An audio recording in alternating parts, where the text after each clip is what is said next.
Everyone, कैसे हो आप सभी लोग। चलिए स्टार्ट किया जाए पॉलिटी की नेक्स्ट क्लास को। कल कुछ रीजन वाइज क्लास नहीं अपलोड हो पाया था, तो आज हम लोग राज्यसभा को कंप्लीट करेंगे। और बहुत छोटा सा टॉपिक बचा है राज्यसभा में, जो राज्यसभा के अध्यक्ष होते हैं और उपाध्यक्ष होते हैं, उन्हीं के बारे में बस हमें पढ़ना है। राज्यसभा का कार्य बहुत सीमित होता है, हमने आपको बतलाया था। हमने राज्यसभा को बताया किस आर्टिकल में है और सीटों की स्थिति क्या है, इसके बारे में जिक्र किया था कि कुल कितनी सीटें हैं और वर्तमान में कितनी सीटें हैं, ये दोनों हमने आपको बतलाया था।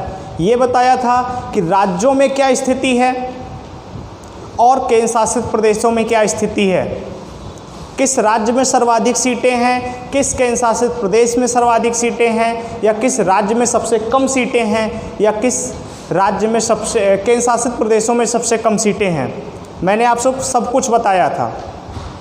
मैंने आपको जम्मू कश्मीर के बारे में बताया, वहाँ की राज्यसभा सीटों के बारे में आगे क्या प्रावधान किए जाएंगे इसके बारे में बताया था, क्योंकि इससे पहले राज्यसभा की सीटें जो जम्मू कश्मीर में थी वो एक राज्य के तौर पर थी, लेकिन अब आप सबको पता है कि जम्मू कश्मीर एक राज्य नहीं है, वो एक केंद्र शासित प्रदेश है। और वर्तमान में अभी तक केंद्र शासित प्रदेशों में केवल दिल्ली में 3 सीटें और पुडुचेरी में 1 सीट राज्यसभा की थी। हमने यहाँ तक बात की थी। इसके बाद राज्यसभा के सदस्यों की अर्हताओं के बारे में बतलाया था, उनकी उम्र के बारे में बताया था, और चुनाव सिस्टम के बारे में बताया था। उनका चुनाव सिस्टम जो क्या होता है, अप्रत्यक्ष होता है। अप्रत्यक्ष होता है चुनाव। और चुनाव अगर पूछा गया वोटिंग कौन करता है राज्यसभा के सदस्यों के लिए, तो वोटिंग करते हैं राज्यों के विधायक। जो एमएलए होते हैं वही वोट करते हैं राज्यसभा के सदस्यों का। कभी भी कोई सांसद वोट नहीं करता है। इस बात को नोट कर लीजिएगा आप कि राज्यसभा के सदस्यों का निर्वाचन या को मतदान केवल विधायक देते हैं। कौन देता है? केवल विधायक देते हैं। और विधायक वो चाहे राज्यों के हुए या फिर केंद्र शासित प्रदेश के हुए, ये दोनों विधायक आएंगे राज्यसभा के मेंबर को वोट देने के लिए। इसके बाद हमने आपसे एक क्वेश्चन भी पूछा था। हमने एक छोटा सा आपसे क्वेश्चन पूछा था और हमने ये कहा था कि बताइए कि राज्यसभा में जो सीटों का मैक्सिमम निर्धारण किया गया है कि मैक्सिमम सीटें इतनी ही निर्धारित की गई हैं, हमने पूछा था वो किस संविधान संशोधन के तहत हुई हैं। तो 2 लोगों का कमेंट भी आया था, मयंक सिंह का और नव्या मिश्रा का। ठीक, तो मयंक का कमेंट थोड़ा सा गलत था, लेकिन अच्छा लगा कि बंदे ने कमेंट तो किया। ठीक, तो बहुत बहुत थैंक यू मयंक और नव्या, अगर आप हमें सुन रहे हो तो हम अगर उसका आंसर बतलाना चाहें आपको, हमने आपसे ये पूछा था कि किस संविधान संशोधन के तहत लोकसभा व राज्यसभा में मैक्सिमम सीटें निर्धारित की गई थी। तो हमने आपको बतलाया था, जब हम लोकसभा पढ़े थे तभी मैंने आपको बताया था 84वां CAA, 84वां CAA 84th संविधान संशोधन हुआ था। और कहा गया था कि 1971 की जनगणना के आधार पर, जो सेंसस हुई थी 1971 की जनगणना के आधार पर निर्धारित की गई थी कि राज्यसभा व लोकसभा में मैक्सिमम सीटें इतनी होंगी। हमने आपको ये पहले भी लोकसभा में भी बताया था और राज्यसभा में मैंने फिर से इस बात को बतला दिया, क्योंकि राज्यसभा में भी ये पॉइंट आया। ठीक, चलिए अगला टॉपिक हमारा राज्यसभा में हम आगे बढ़ेंगे और आज राज्यसभा को कंप्लीट करेंगे। आज मेरे पास 2 टॉपिक होंगे, एक राज्यसभा को कंप्लीट करेंगे, एक जो सदस्यों की अर्हताएं होती हैं, जो सदस्यों की अयोग्यता घोषित की जाती है लोकसभा और राज्यसभा की, आर्टिकल 102। तो आर्टिकल 102 को भी ख़त्म करेंगे हम लोग और हमारी विधायिका लगभग समाप्त हो जाएगी, लगभग। और हम थोड़ा सा आज ओवरव्यू लेंगे अपने पॉलिटी का और हम देखेंगे कि अभी हमें पॉलिटी में पढ़ना क्या है। आज कुछ और बातें भी हम आपसे डिस्कस करेंगे, तो पूरे सेक्शन में आप बने रहिएगा। कुछ ऐसी बातें होंगी जो हम आपसे आगे भी बात करेंगे। इन फ्यूचर का प्लान भी आपको बतलाएंगे कि पॉलिटी में आगे की क्लासेज अब आपको कैसे दी जाएंगी। ठीक, चलिए पहले हेडिंग डालिए, राज्यसभा के अध्यक्ष तथा उपाध्यक्ष। राज्यसभा के अध्यक्ष तथा उपाध्यक्ष, हेडिंग डालिएगा आप लोग।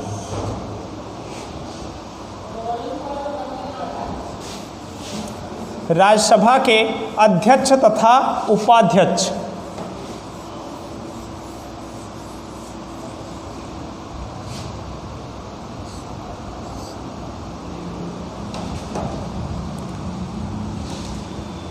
अध्यक्ष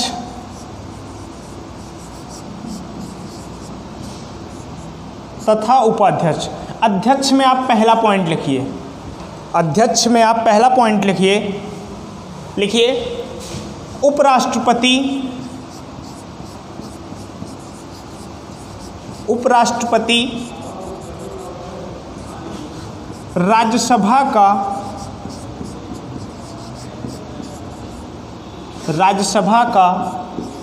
पदेन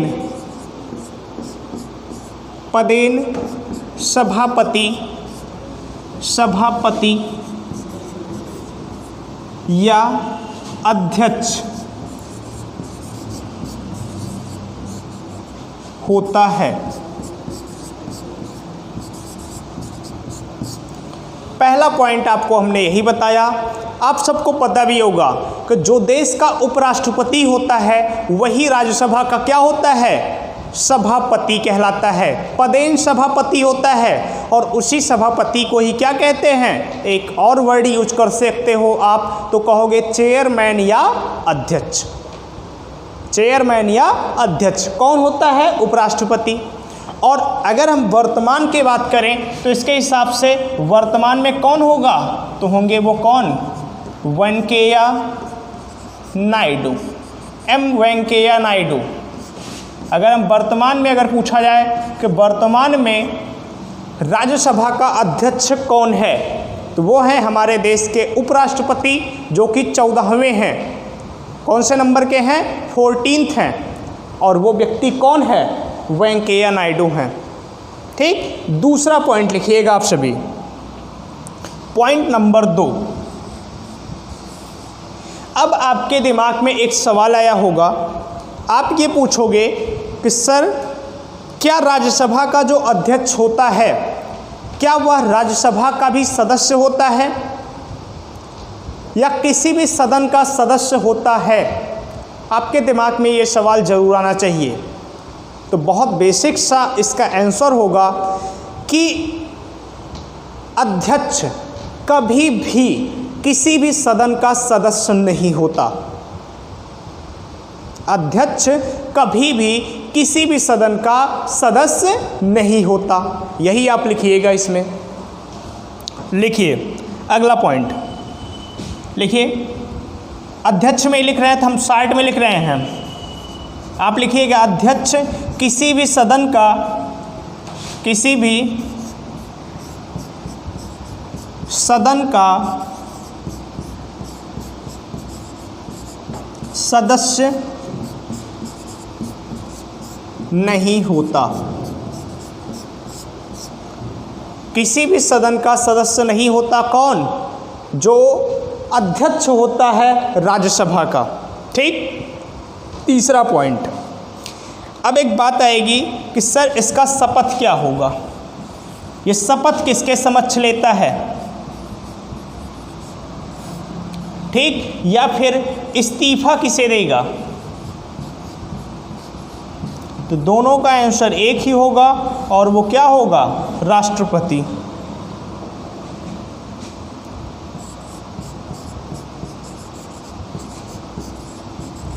हमने राष्ट्रपति में आपको ये बतलाया भी था,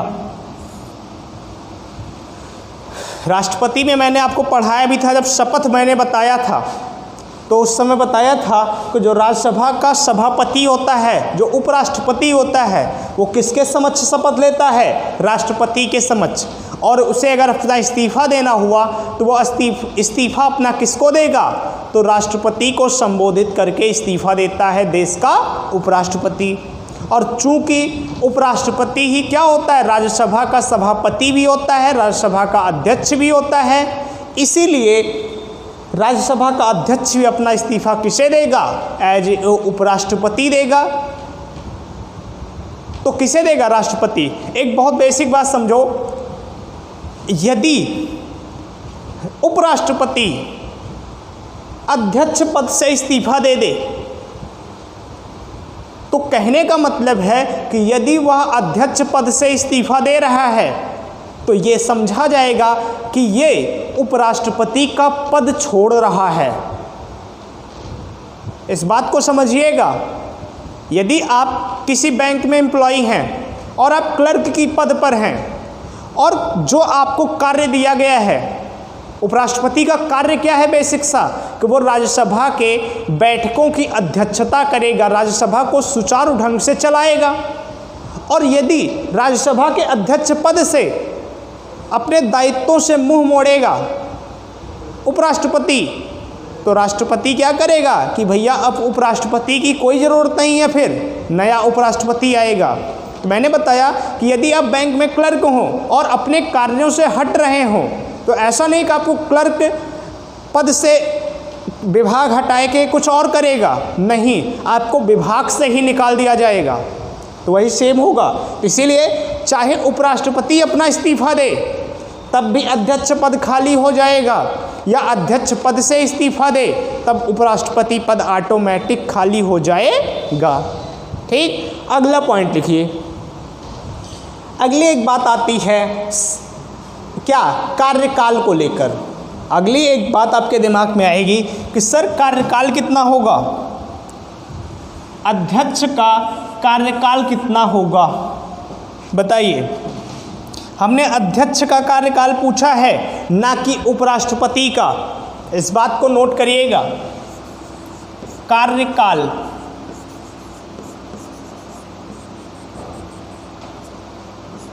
ठीक, कार्यकाल कितना होता है तो ये जान लीजिए, कार्यकाल कितना होगा तो कार्यकाल हमेशा कितना होता है, 5 वर्ष होता है।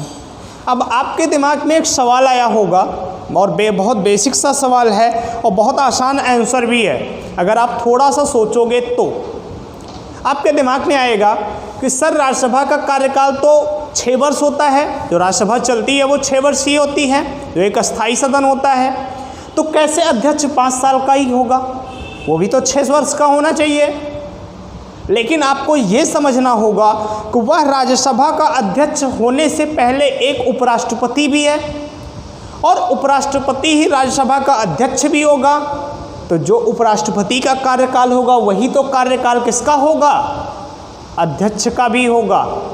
तो 5 साल के बाद एक नया उपराष्ट्रपति आ जाएगा तो नया अध्यक्ष भी आ जाएगा, इसलिए एज ए अध्यक्ष 5 वर्ष ही होगा। लेकिन अभी उपाध्यक्ष में देखेंगे सारे सिनेरियो बदल जाएंगे, सब चेंज हो जाएगा जब हम उपाध्यक्ष पढ़ेंगे। ठीक, और लास्ट पॉइंट लिखिएगा, आपसे एक क्वेश्चन और पूछा जाता है कि बताइए पहला अध्यक्ष कौन था, फर्स्ट अध्यक्ष, फर्स्ट चेयरमैन ऑफ राज्यसभा, तो वो कौन थे। तो बहुत बेसिक सी बात है कि अध्यक्ष कौन होगा, जो उपराष्ट्रपति होगा। तो देश का पहला उपराष्ट्रपति कौन था, सर्वपल्ली राधाकृष्णन। कौन थे, सर्वपल्ली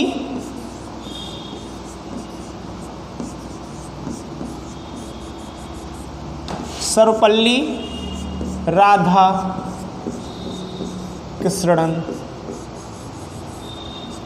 डॉक्टर सर्वपल्ली राधाकृष्णन पहले अध्यक्ष थे। आपसे चाहे पूछा जाता है कि देश के पहले उपराष्ट्रपति कौन थे, तब भी कौन होंगे, राधाकृष्णन जी होंगे। यदि आपसे पूछा गया कि राज्यसभा के पहले अध्यक्ष कौन होंगे या कौन थे, तो फिर आंसर क्या होगा, सर्वपल्ली राधाकृष्णन ही होगा। तो ये टॉपिक था, ये 6 पॉइंट बनते हैं हमारे राज्यसभा के अध्यक्ष को लेकर। ठीक, चलिए अगला क्वेश्चन, किसी प्रकार की कोई नियुक्ति नहीं होती है, ये आप सबको पता है, मैंने इसीलिए लिखाया नहीं कि राज्यसभा के अध्यक्ष की कोई नियुक्ति नहीं होती है। अध्यक्ष होने से पहले वो देश का उपराष्ट्रपति होता है और संविधान में ये लिखा गया है कि जो उपराष्ट्रपति होगा उसका मेन वर्क यही होगा कि वह राज्यसभा के बैठकों की अध्यक्षता करेगा। तो मतलब राज्यसभा का चेयरमैन होगा कौन? अध्यक्ष। ठीक, तो किसी प्रकार की कोई वोटिंग नहीं होती है जैसे कि लोकसभा अध्यक्ष को चुना जाता है। यहाँ पे कुछ चुना नहीं जाता है, यहाँ पे प्रॉपर लिखा गया है कि जो उपराष्ट्रपति वही राज्यसभा का अध्यक्ष। ठीक, चलिए अगर हम मिनिमम एज की बात करें, अगर हम एक पॉइंट इसमें बढ़ा देते हैं और आपसे कहते हैं भैया बताइए कि इसकी मिनिमम एज क्या होगी, तो आप क्या बतलाओगे? Minimum age. चलिए हम पॉइंट बढ़ाते हैं,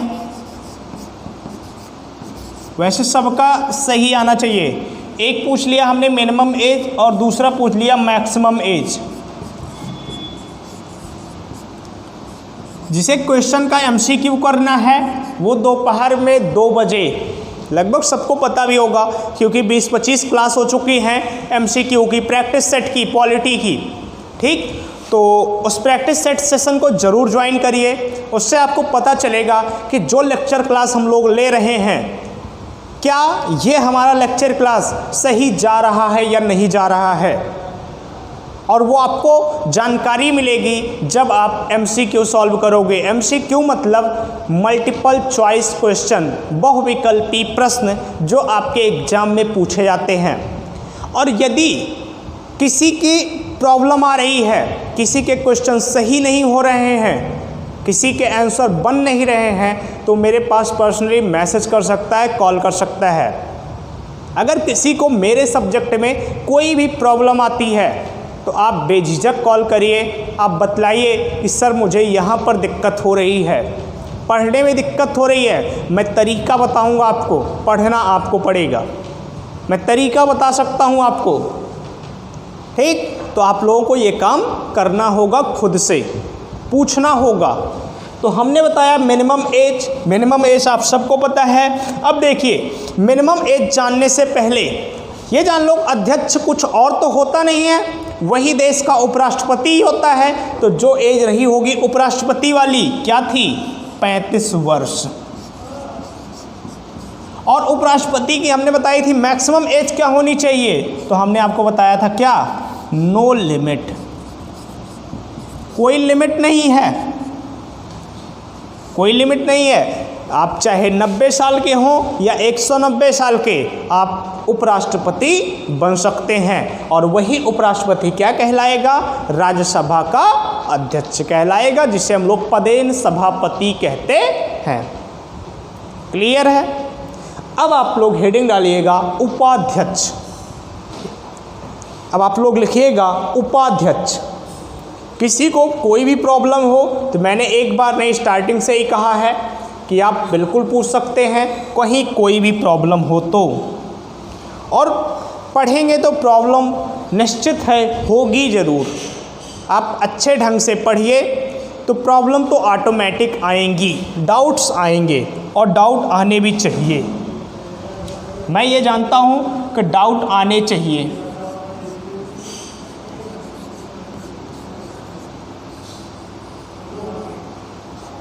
हेडिंग आपने डाला उपाध्यक्ष, कहाँ का? राज्यसभा का। जैसे हमने लोकसभा पढ़ा था सेम उसी आधार पर हम लोग राज्यसभा को आज कंप्लीट करेंगे। पहला पॉइंट राज्यसभा में उपाध्यक्ष में, जैसे हमने, अब देखिए अंतर हम बताते चलेंगे, दोनों में अंतर एक बार 2 मिनट के लिए एक्सप्लेन भी कर देंगे।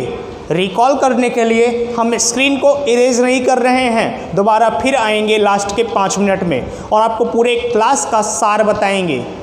इसीलिए जो स्टार्टिंग में भी जुड़े होंगे वो लास्ट के 5 मिनट में ये समझ लेंगे कि इस 45 मिनट 50 मिनट 1 घंटे की क्लास में आखिर पढ़ाया क्या गया है। तो अंतिम का 5 मिनट आपको ये पूरा बतला देगा कि इस 1 घंटे के पीरियड में हुआ क्या है। ठीक, उपाध्यक्ष में पहला पॉइंट, जैसे हमने अध्यक्ष में लिखा था कि यह किसी भी सदन का सदस्य नहीं होता, लेकिन उपाध्यक्ष में आपको कहना होगा क्या? कि यह राज्यसभा का सदस्य होता है। देखिए अंतर आएगा अब आपको। राज्यसभा का सदस्य होता है। ठीक, पहला पॉइंट हो गया ये। दूसरा लिखिएगा।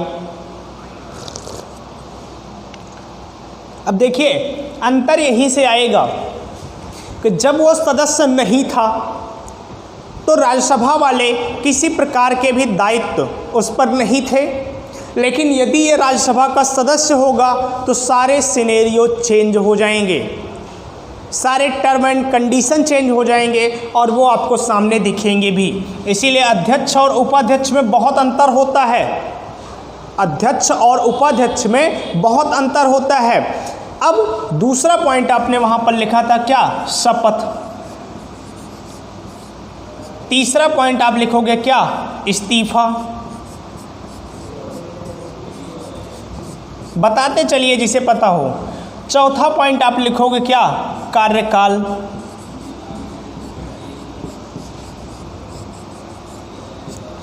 अगला पॉइंट आप पांचवा लिखोगे क्या? आप पांचवा लिखोगे मिनिमम एज।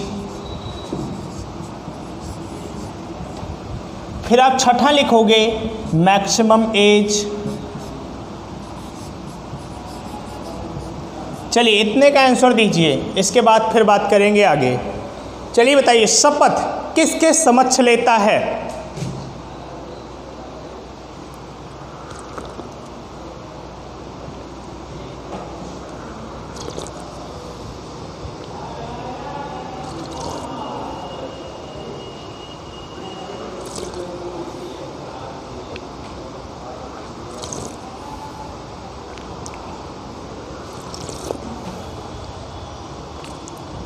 बताइए। देखो आप लोगों के आंसर आ रहे हैं, बहुत अच्छी बात है। मैं एक्सप्लेन करता हूँ सारी चीज़ों को। अगर आपसे ये पूछा गया कि राज्यसभा के उपाध्यक्ष का शपथ किसके समक्ष होता है, तो आपका एक बहुत सिंपल सा आंसर होगा कि सर राज्यसभा के उपाध्यक्ष का किसी भी प्रकार का स्पेशल शपथ समारोह नहीं होता है। कोई शपथ नहीं। आप क्या लिखोगे? कोई अलग से शपथ नहीं। अलग से शपथ नहीं। एक उपाध्यक्ष के रूप में किसी प्रकार का शपथ नहीं होता, तो फिर क्या इसका शपथ ही नहीं होता? होता है, शपथ होता है, लेकिन किस प्रकार शपथ होता है? तो as a member of Rajya Sabha, एक राज्यसभा के सदस्य के रूप में इसे शपथ दिलवाया जाता है। जैसे राज्यसभा के सभी सदस्य, चाहे वो निर्वाचित हों या फिर मनोनीत हों, जिस प्रकार से जो शपथ वो लेते हैं वही सेम शपथ उपाध्यक्ष भी लेता है। कोई अलग शपथ नहीं होता है इसका। ठीक, अगली बात आती है इस्तीफा। इस्तीफा ये अपना किसको देगा? तो इस्तीफा अपना ये देता है किसे? अध्यक्ष को। ये अपना इस्तीफा किसे देता है? अध्यक्ष को देता है। फिर कार्यकाल की बात आती है, तो कार्यकाल इसका 5 वर्ष ना हो के क्या हो जाएगा? 6 वर्ष हो जाएगा। बताइए क्यों? क्यों इसका कार्यकाल 6 वर्ष हो जाएगा?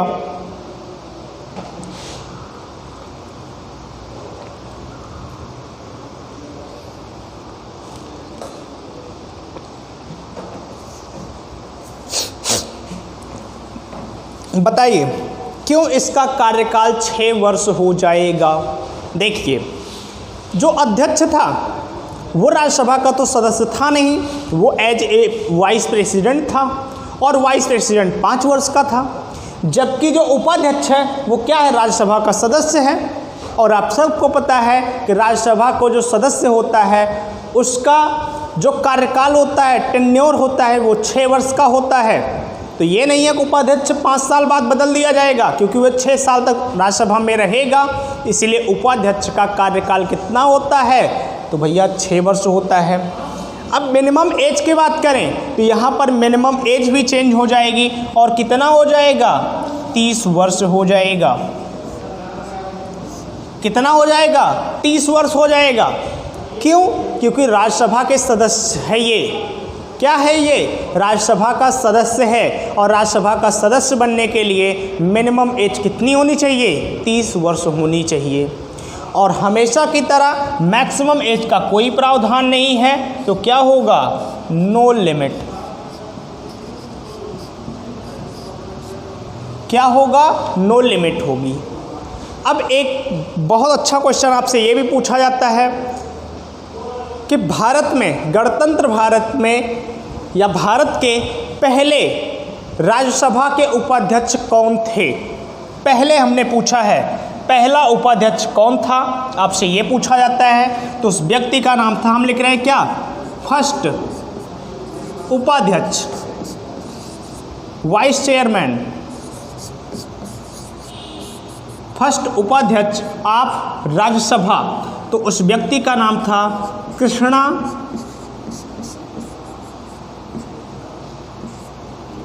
मूर्ति राव। ये वो व्यक्ति था जिसने सबसे पहली बार राज्यसभा के उपाध्यक्ष के रूप में पद संभाला था। ये पहला वो व्यक्ति था। ठीक, तो हमारा ये कंप्लीट होगा राज्यसभा का अध्यक्ष और उपाध्यक्ष।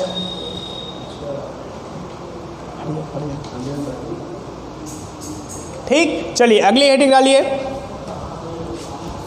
अगली हेडिंग डालिए और ख़त्म किया जाए राज्यसभा को। एक छोटा सा टॉपिक है, इसी में आप लोग लिखिएगा, जैसे लोकसभा में आपने लास्ट में लिखा था, लिखिएगा वर्तमान समय में राज्यसभा के अधिकारी।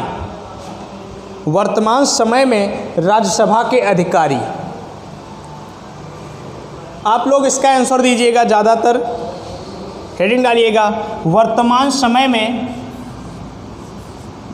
या वर्तमान में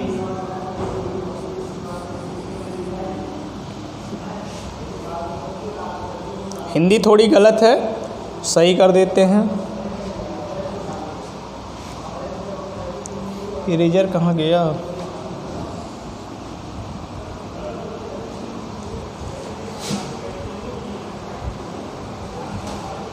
वर्तमान में राज्यसभा के अधिकारी, वर्तमान में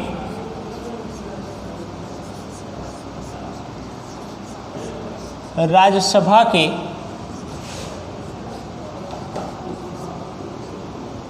अधिकारी। इन अधिकारियों का सब मतलब क्या है? देखिए कितने अधिकारी होंगे, मैं सबका नाम लिख रहा हूं, आपको उनके आगे उनका नाम लिखना है। आपको पहले बताना है कि अध्यक्ष कौन है, दूसरा बताना है उपाध्यक्ष कौन है,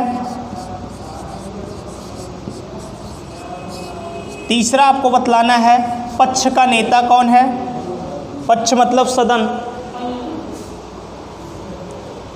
पक्ष मतलब क्या, सदन, पक्ष का नेता। अगला विपक्ष का नेता, विपक्ष का नेता, और लास्ट आप लिखिएगा क्या, महासचिव। राज्यसभा में एक पद और होता है जिसे हम लोग कहते हैं क्या, महासचिव। ये भी नाम पूछा जाता है, इम्पॉर्टेंट नाम है ये। तो वर्तमान में राज्यसभा का महासचिव कौन है? चलिए बताइए, एक एक करके नाम बताइए। पहले अध्यक्ष का नाम सबको पता होगा, मैंने लिखाया भी कि वर्तमान में अध्यक्ष कौन है। बताइए वर्तमान में अध्यक्ष कौन है? वर्तमान में अध्यक्ष आप सबको पता होगा कौन है, वेंकैया नायडू। कौन है? वेंकैया नायडू।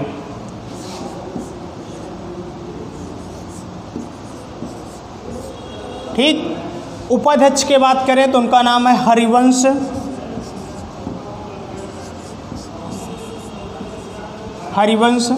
नारायण सिंह, हरिवंश नारायण सिंह। अगर पक्ष के नेता की बात करें तो उनका नाम है थावर चंद गहलोत। थावर चंद गहलोत। और यदि विपक्ष के नेता की बात करें तो नाम है उनका गुलाम नबी आज़ाद। गुलाम नबी आज़ाद। और महासचिव जो मैंने बताया बहुत इम्पॉर्टेंट है, तो इनका नाम है देश दीपक शर्मा। कई वर्षों से हैं ये महासचिव, तो देश दीपक शर्मा। ये पूछा जाता है नाम, वर्तमान में राज्यसभा के अधिकारियों का नाम। इसके बाद एक बहुत छोटा सा टॉपिक बचता है, वो आप नोट करिएगा और लिखिए, राज्यसभा तथा लोकसभा के सदस्यों की अयोग्यता। एक छोटा सा बहुत टॉपिक है, आर्टिकल ही बार बार वो पूछा जाता है। मैं लेकिन थोड़ा सा कुछ और बता दूंगा कि किस वजह से अयोग्य घोषित किया गया था इंदिरा गांधी को या मुदगल को। अगर केस याद करिए, मुदगल केस नेहरू जी के काल में या फिर इंदिरा गांधी केस। ठीक, तो ये हेडिंग डालिएगा, छोटा सा बहुत टॉपिक है, आर्टिकल 102 पढ़ना है। लिखिए लोकसभा तथा राज्यसभा के सदस्यों की अयोग्यता।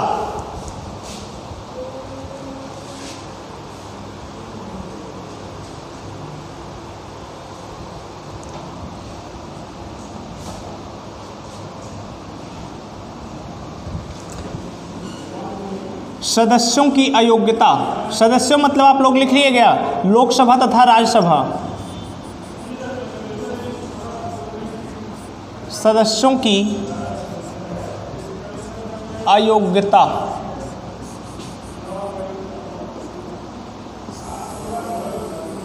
ठीक, और मैंने बताया किस आर्टिकल का भाग है, तो ये है आर्टिकल 102 का भाग। आप लोगों को कहीं कोई भी क्वेश्चन पूछना हो तो आप कमेंट सेक्शन भी अपना क्वेश्चन लिख सकते हैं, मेरे पास मैसेज कर सकते हैं, या फिर 2 बजे की लाइव क्लास में आकर आप सामने से क्वेश्चन कर सकते हैं। बातें क्लियर है? तो आपके पास तमाम ऑप्शन हैं, आप क्वेश्चन किसी भी माध्यम से हमसे पूछ सकते हैं।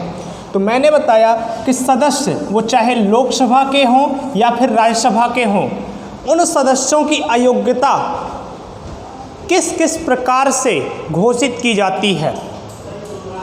ठीक, तो इसके 3 बहुत बेसिक कॉन्सेप्ट होते हैं। यदि 3 चीज़ों पर पाया गया किसी सदस्य को तो उसे अयोग्य घोषित कर दिया जाएगा, जिसमें सबसे पहला होता है यदि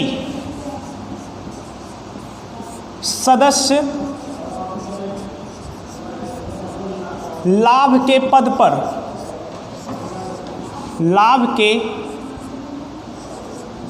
पर पाया गया तो।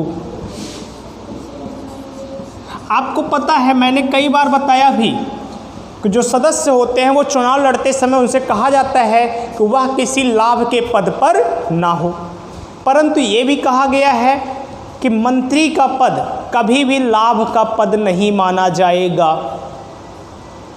और यदि इसके बाद भी कोई सदस्य लाभ के पद पर मिलता है तो तत्काल उसकी सदस्यता रद्द कर दी जाएगी। ऐसा कहा गया है आर्टिकल 102 में। दूसरी बात कही गई है कि यदि चुनाव आयोग के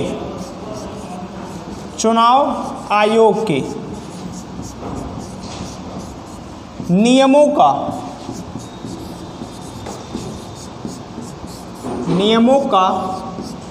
पालन या अनुसरण, ये यदि चुनाव आयोग के नियमों का अनुसरण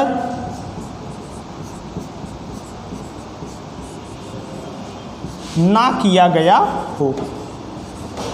ये हम बता रहे हैं लोकसभा और राज्यसभा दोनों का है, ये किया गया हो।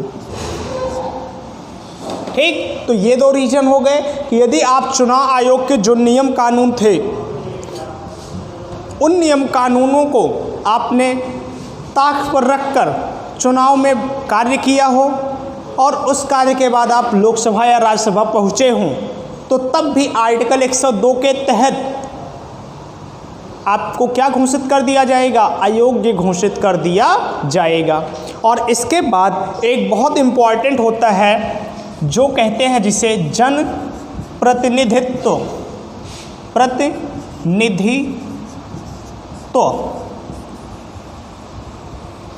अधिनियम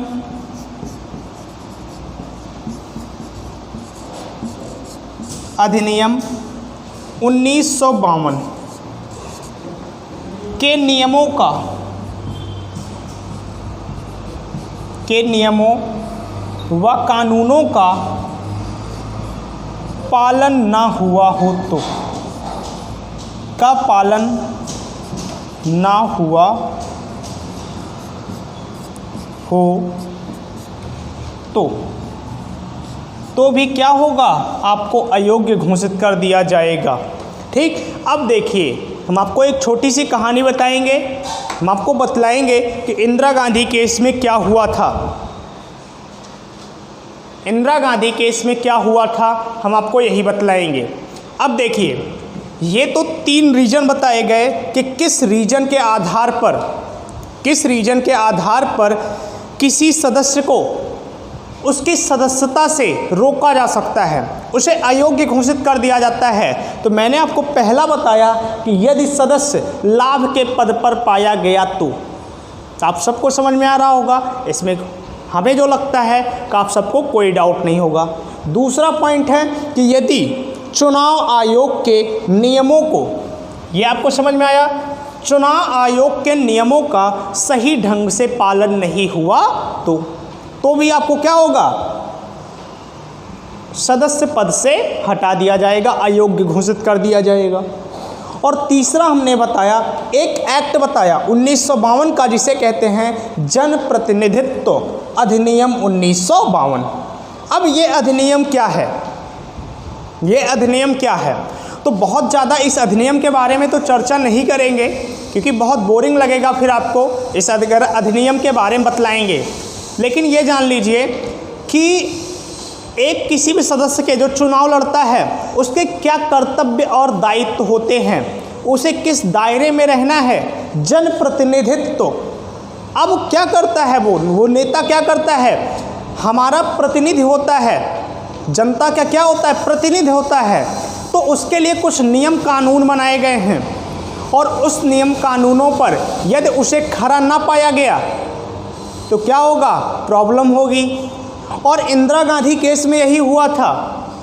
इंदिरा गांधी केस में यही हुआ था कि इंदिरा गांधी जब 71-72 में चुनाव लड़ी थी इलाहाबाद से, जब इलाहाबाद से चुनाव लड़कर गई थी, तो बाद में पाया गया कोर्ट में, इलाहाबाद हाई कोर्ट में एक याचिका दायर हुई और उसमें पाया गया कि वो जनप्रतिनिधित्व अधिनियम 1952 का सही ढंग से प्रयोग नहीं की थी, इनके नियमों को नहीं पालन किया गया था। और उसमें पाया गया कि इंदिरा गांधी की एक सभा बुलाई गई थी, एक सम्मेलन हुआ था, चुनाव सम्मेलन हुआ था, चुनावी रैली थी, और उस रैली में सरकारी कर्मचारियों से कार्य करवाया गया था, जबकि सरकारी कर्मचारियों का यूज करना किसी भी नेता को लिए एक क्या होता है? गलत वर्क होता है, गलत काम होता है। आप नहीं कर सकते हो, जो गवर्नमेंट एम्प्लॉय होंगे उनका आप यूज नहीं कर सकते हो एज ए नेता के रूप में।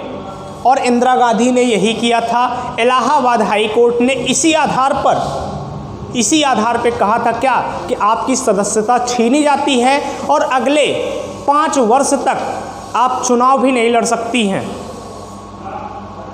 ये इलाहाबाद हाई कोर्ट ने उस टाइम कहा था, जिसके बाद आप सबको पता है कि देश ने इमरजेंसी का दिन देखा। एक ऐसा काला वर्ष हुआ इतिहास में जो हमेशा के लिए क्या हो गया है? एक कलंक लग गया है भारतीय राजनीति पर। एक ऐसा वर्ष आया 77-78 में, यही वो देन थी, यही वो नियम था, कानून था, जिस वजह से समझ लीजिए इमरजेंसी का ठप्पा लगा भारतीय इतिहास में। ठीक, तो ये बात हुई हमारी किसकी? सदस्यों की अयोग्यता के बारे में। अब हमने कहा कि अब हम आगे की आपकी जो दिशा है वो हम निर्धारित करेंगे अगले 5-10 मिनट में।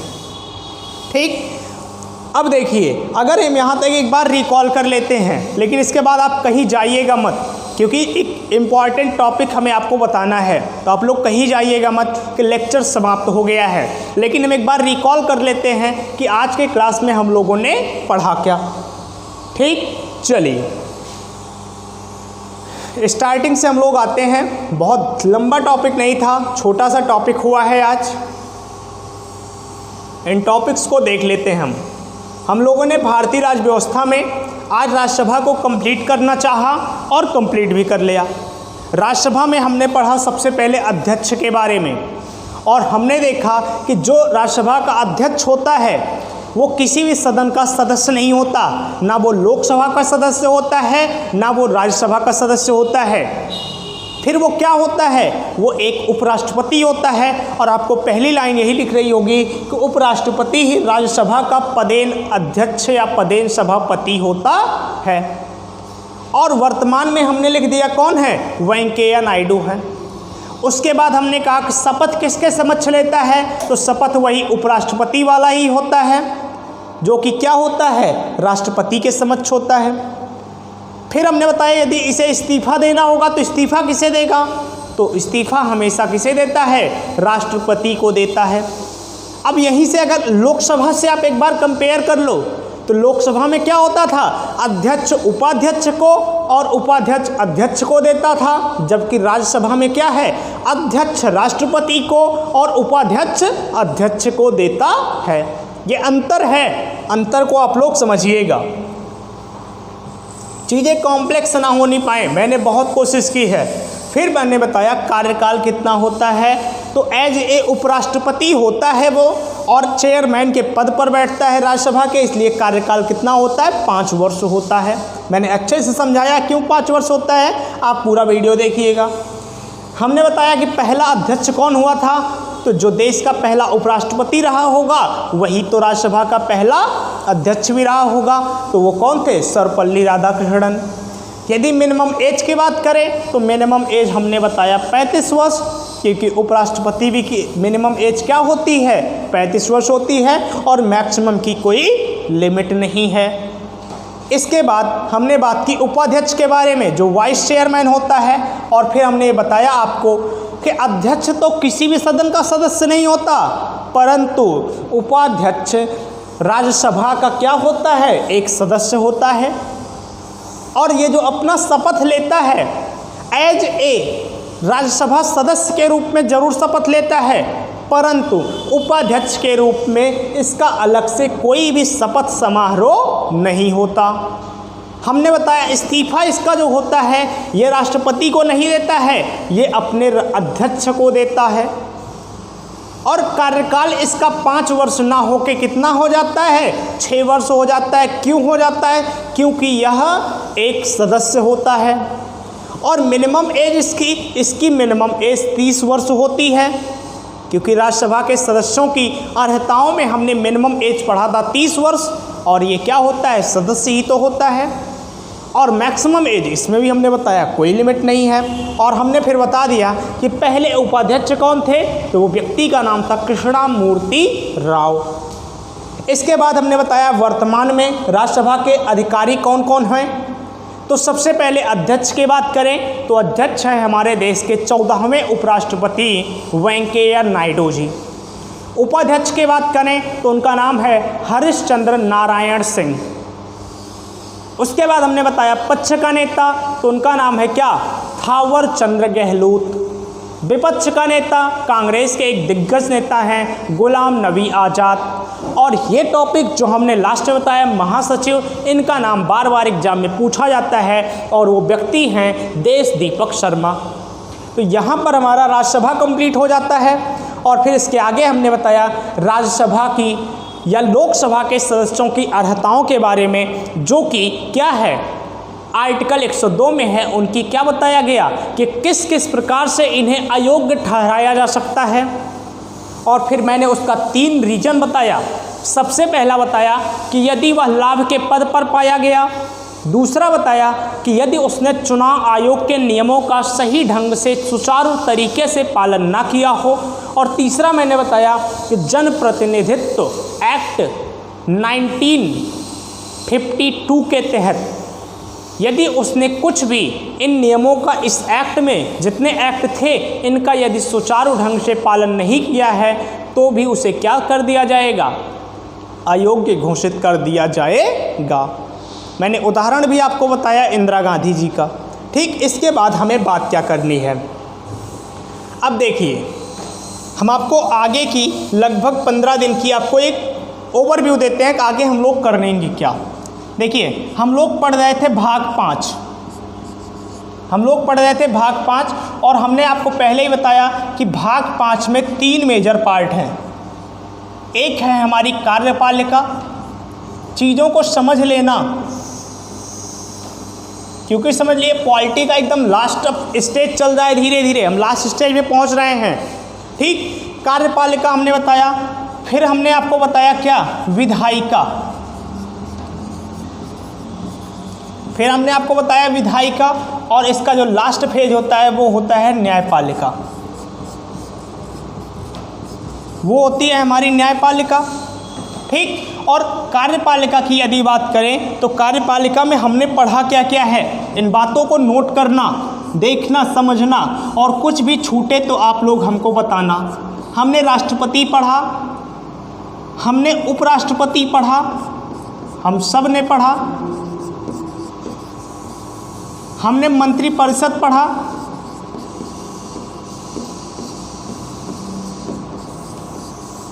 मंत्रिपरिषद में प्रधानमंत्री भी आ गया, और हमने महान्यायवादी पढ़ा।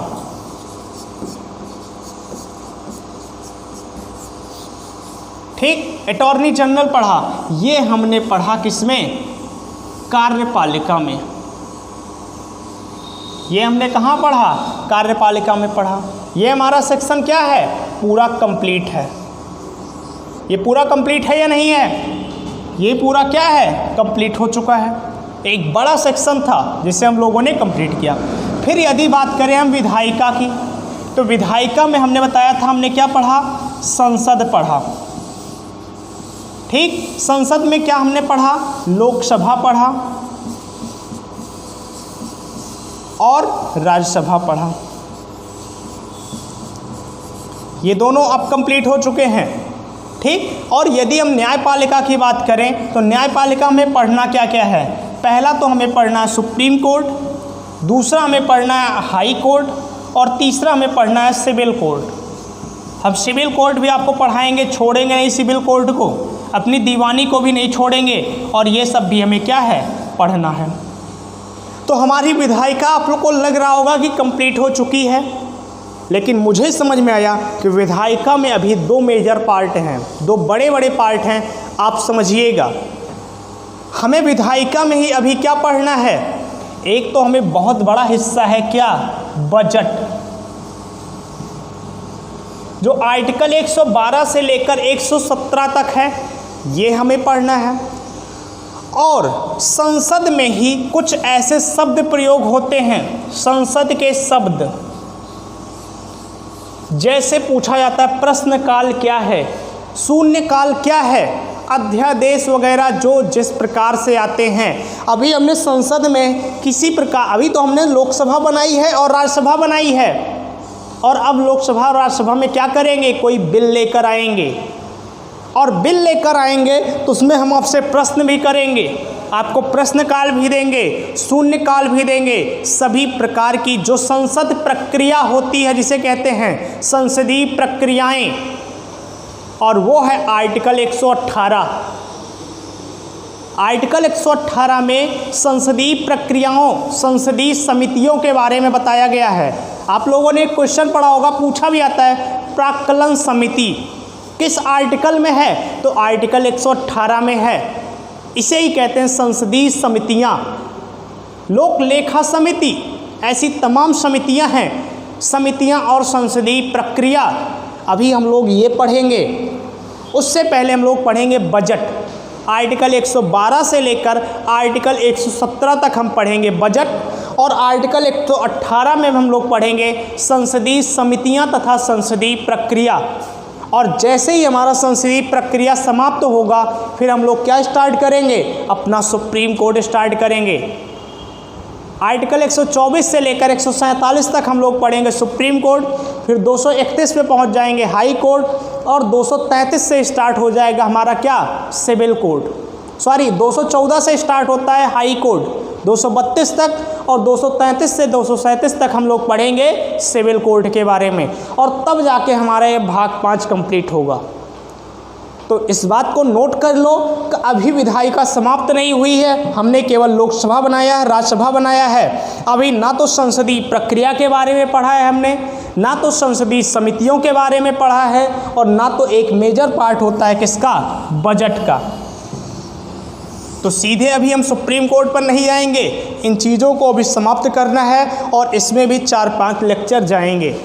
ठीक, तो हम लोग कल यहीं से आगे स्टार्ट करेंगे बजट से, और बजट हम लोग पढ़ेंगे, उसके बाद हम लोग निकलेंगे किधर, अपनी न्यायपालिका की तरफ। तब तक आप लोग क्या करिए, वीडियो को लाइक करिए ज़्यादा से ज़्यादा, अपने दोस्तों में शेयर करिए, और उन्हें भी इस YouTube चैनल पर, आरवी क्लासेस के YouTube चैनल पर उन्हें भी ज़रूर लेकर आइए, वो भी पार्टिसिपेट करें हम सबके साथ और एंजॉय करें और अपने सपनों को ज़रूर से ज़रूर साकार करें।